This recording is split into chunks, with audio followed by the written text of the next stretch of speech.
Um, Good morning, everyone. I'm so happy to be your very first presenter in this event. My name is Minwoo and it's Barbara, and this is a joint work with Michael Anderson and Jethro Lee at UC Berkeley. Air quality is getting an increasing attention by the public and government, and this is so politically salient issue, especially in South Korea. So to address this concern, we have the air quality alert system to make people take defensive behavior by saying like, please stay indoor, wear face masks, drinking water, and etc. Directly.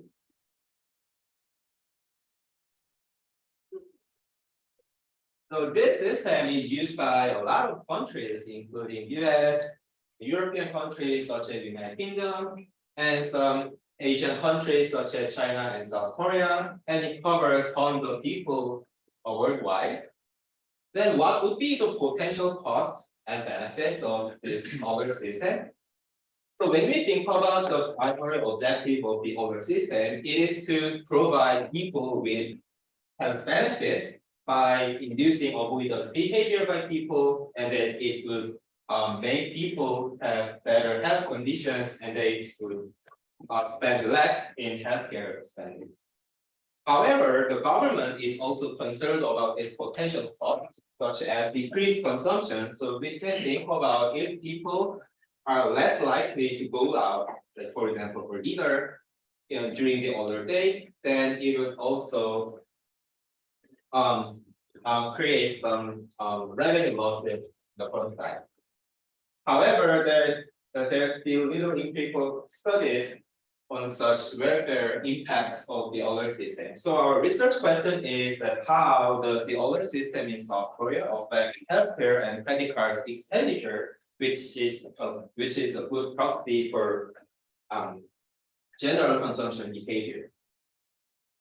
So our paper contributes a stream of literature on examining the health outcomes due to air quality earnings. However, there is still a lack of studies on health expenditure. And also we are kind of provide evidence on another incidence of massive avoidance behavior by adding credit card consumption behavior. Also, we contribute to a broader literature on inferring value of information provision to the public. So maybe the closest work is the real-time air quality monitoring by Barbie, and they are looking at the introduction of the real-time air quality monitoring, but our study is looking at the air quality alerts, which is intermittent information provision to the public. And the last, we also contribute to the impact of manipulating pollution information, because some studies also found that some governments try to manipulate pollution information to address political concerns. And our scenario exercise highlights that there would be potential welfare losses from such information distortion. So background, the air quality system, they disperse air pollution information throughout text messages, such as this left figure, and various media channels, including TV or internet news sites. And the governments provide age-specific guidelines to make people take avoidance behavior by saying like, please stay indoors, reduce emissions, and for children, the elderly, replace your outdoor activities with indoor ones, and etc. So when we looked at how then are people really informed of such air quality alerts? So when we looked at the keyword search data provided by the biggest search engine in South Korea. So we found that during the older days, keyword search related to air pollution, such as the air quality or PM concentration, they have a spike in older days. So we conclude that people are likely informed when air quality warnings are issued, which is the main treatment in our study.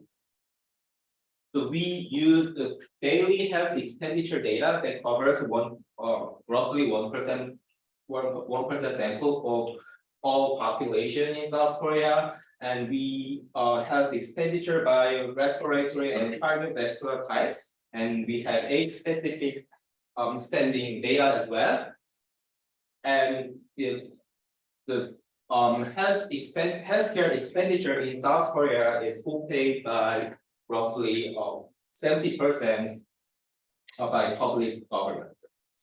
And we also collect credit card spending data provided by one of the biggest credit card provider in South Korea, and it covers all credit spending items, and it also includes 3 subcategories such as restaurant and McDonald's. And we also collect alert and weather information by the Korean government data also. So our sample covers 7. Just a quick question.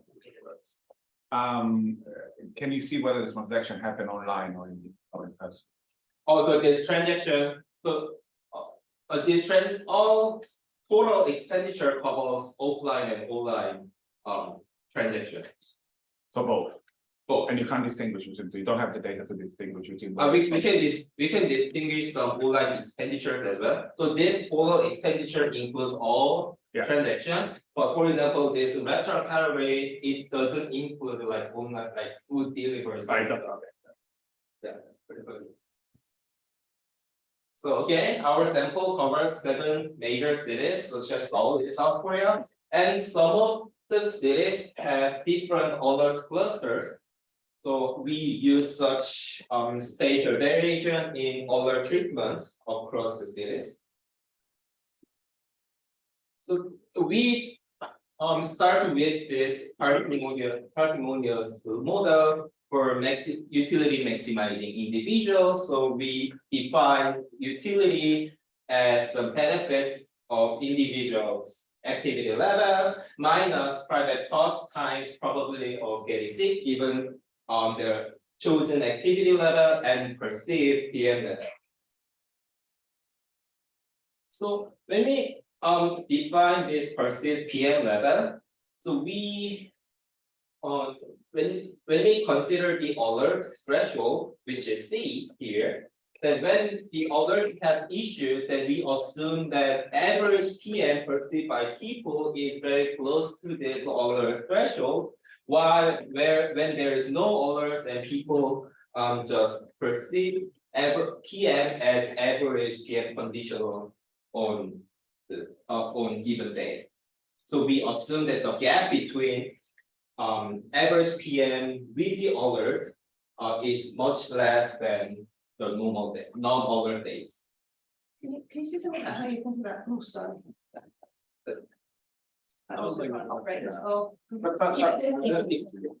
Yes, well, there we go. How you think about the generation of the PM, and in particular, you mentioned a few of the sort of policy interactions here, but how far we might think by issuing these alerts, policymakers are making different decisions about policies to control emissions in other ways. Is this seen as sort of a substitute? There are, if there are other ways to bring down the particulates, and they think by virtue of having issued these alerts, they are being less stringent on other dimensions of policies. One might think there are different dimensions of costs if there are interactions with other types of policies with other emissions here. Also, are you talking about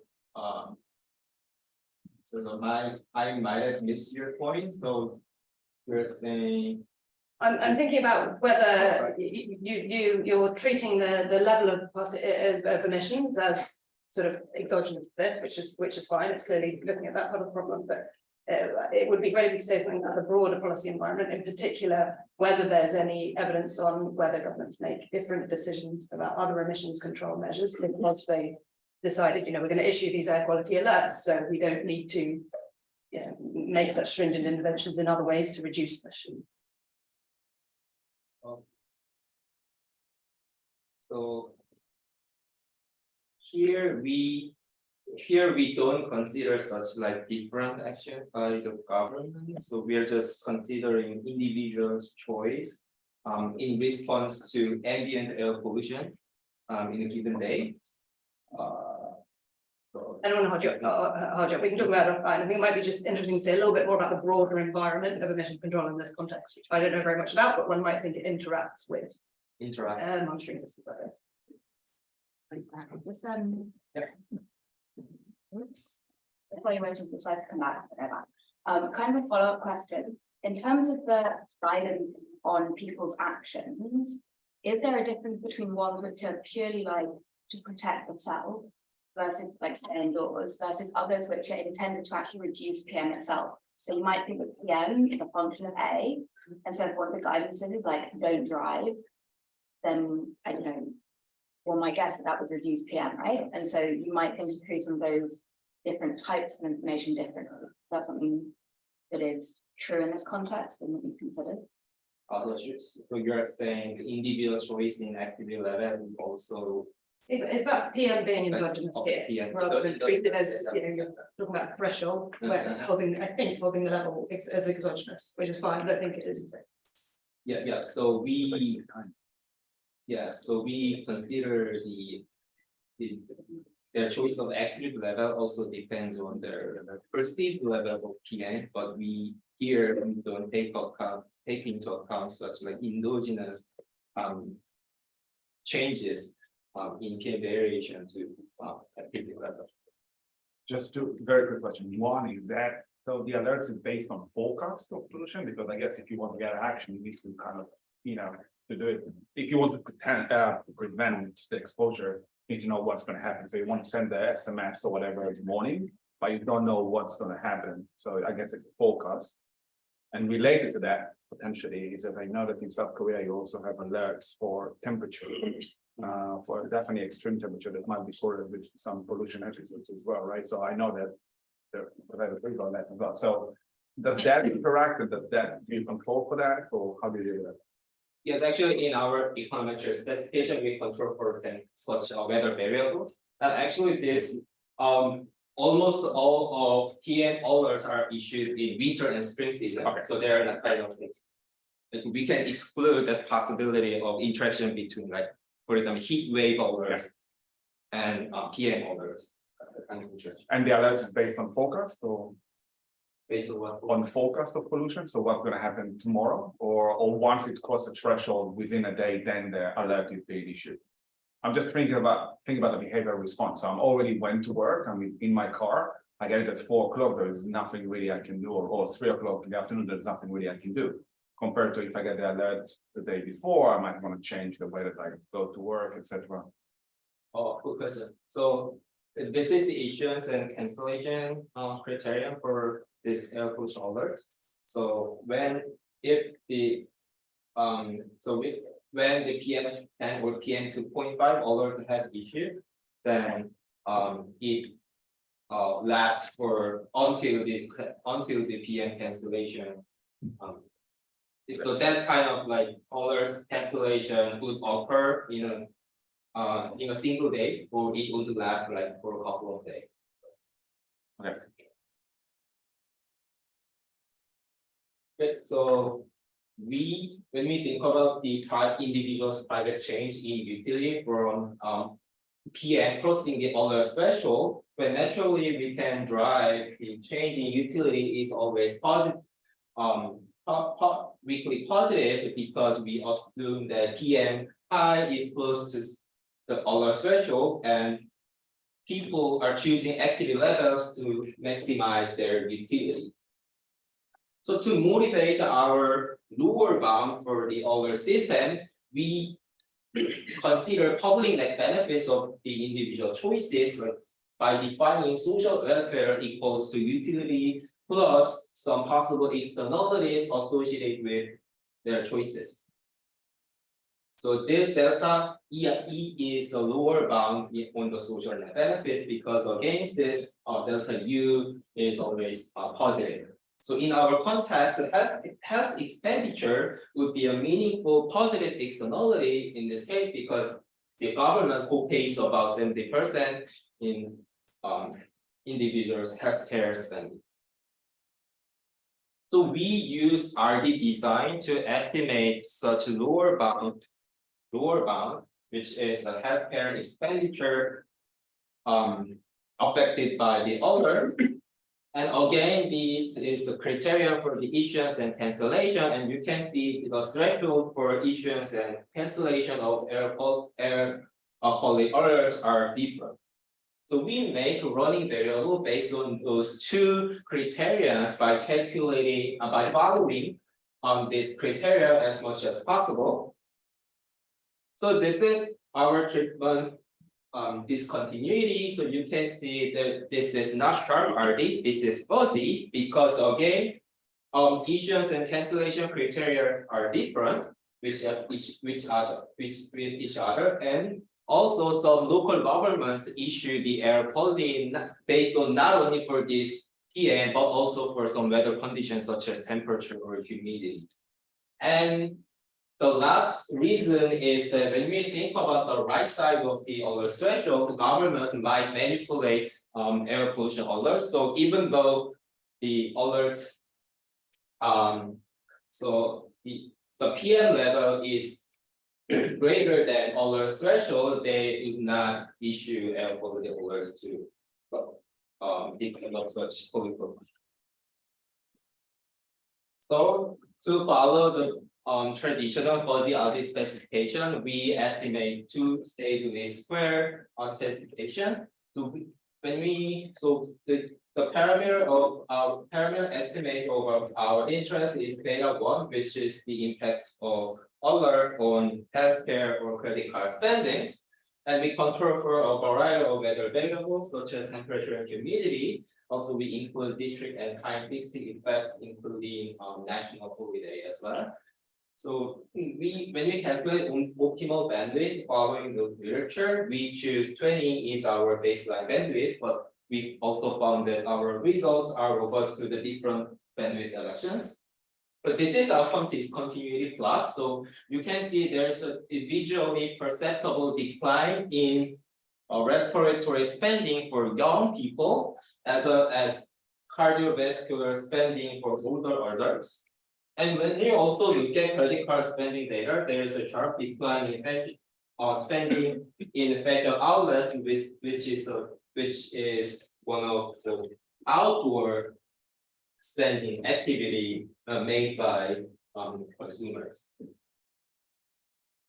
So this is research. First, we found that alerts decreases respiratory illness expenditures, notably for young people, and it is roughly account for 30% of mean expenditures below the audit threshold.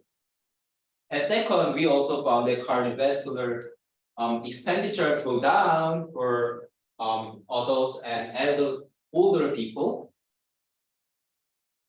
And also credit card spending data decreases in response to air quality alerts. So we found pronounced impacts on outdoor consumption, such as restaurant and fashion outlets. So this is contemporaneous, I mean, one-day impacts of air quality alerts. However, people who substitute. In the health one, did you have sort of placebo specifications on other types of health expenditure? Sorry. So you said, cardiovascular and respiratory, which looks very consistent with that channel, and a nice check that's often done is to say, road traffic accidents are probably going to be a difficult one here if one of the mechanisms is people coming out of their cars, but is there some other type of health expenditure when you wouldn't expect to see an effect where indeed you don't? So in my result? Yeah. So actually most of the results serve our intuition because young people are most vulnerable group to respiratory illnesses, related to air pollution such as asthma. Yep. So it's certainly very intuitive to find it on these types of illnesses. But what I'm asking is, could you do a placebo check on some? But yes, we also did like not only for this respiratory or cardiovascular, we also looked at So the domestic. digestive, like for example, digestive illness, but there is no effect on digestive expenditure. So these are, two like representative type of illness, like when we think about the health risks by severe air pollution. Yeah, so however, people will substitute their consumption on later days. So for example, when there is an alert, I won't go out for dinner today, but I would like to go to the restaurant tomorrow or later days. So such contemporaneous impact will not be appropriate to interpret the impact of air quality alerts. So we need to estimate dynamic effects by using 3 days of expenditure of our outcome variable. So we found the dynamic effects in health expenditure is over 2 times larger than contemporaneous effects. So it suggests that the healthcare spending costs are not driven by just skipping hospital visits. People indeed have better health conditions due to the air quality alerts. However, when we looked at credit card spending data, the cumulative effects on credit card consumption have diminished over time. So we can conclude that such intertemporal substitution, when we think about massive avoidance behavior by using credit card consumption, would mitigate concern about potential economic costs. Do you find any spending category that actually gain from this alert? For example, like delivery or this kind of thing. I don't want to go out. Have you looked at that on online? This one. Unfortunately, we couldn't have like any other subcategory item for expenditures. So Just online purchasing so that you have this data. just online purchasing. No, we don't. We don't have that kind of thing. You don't have it. Yeah, we don't have. What do you have? This. So actually, this, for example, this travel cost is a kind of durable goods. So it's a non-outdoor activity. When we spend less in response to air pollution alert. So this serves as a kind of people literally spend less when they have to go buying outside, like restaurant or vegetable outlets, or for other tax item categories, it doesn't. So by the almost finished. So by the back of the envelope calculation, we found total reduction in health expenditures of approximately $32 million. And when we consider, we also collect the maintenance costs of the older system provided by local governments. So we found that there is like 9:1 of benefit cost ratio of this older system. We also did some scenario exercises. So if the older system is more accurate, so when we just remove fuzziness in RD setting, change it to sharp RD, then we also resolve there is significant gain in health benefits. And also in another scenario exercise, we just make PM threshold higher than the actual one. So we also found there's a significant gain from the baseline policy. So we also did several RD assumption and robustness checks, but I will skip it because of time constraint. So our conclusion is that the positive externalities of the other system would exceed its potential cost when we think about dynamic effects, when we consider intertemporal substitution behavior by people, and we also found that manipulation of such air pollution information may be costly. So, thank you.